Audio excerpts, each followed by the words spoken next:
Prayer Alert, Surigao del Norte. 6.2 magnitude earthquake. Aming mapagmahal na Diyos, sa oras ng pagyanig at takot, Ikaw lamang ang aming matibay na kanlungan. Itinataas po namin sa inyo ang probinsya ng Surigao del Norte. Iligtas mo po sila mula sa panganib at tulungan silang makabangon muli. Hipuin mo ang bawat pusong nagdurusa, pagalingin ang mga nasugatan, aliwin ang mga nawalan at pataasin ang kanilang pananampalataya sa iyo. Panginoon, humihiling po kami nawa ay patigilin mo na po sana ang paggalaw ng kalupaan. Ipagkaloob mo ang kapayapaan sa bawat tahanan at patuloy na kaligtasan sa buong bansa. Ang dalangin po namin ang sakunang ito ay maging daan upang lalo kaming magbalik loob at magtiwala sa iyo.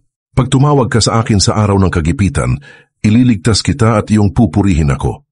Awit 50 verse 15. Ikaw ang aming Diyos na tapat at makapangyarihan magpakailanman. Ito po ang aming pagsamot dalangin sa pangalan ni Jesus. Amen.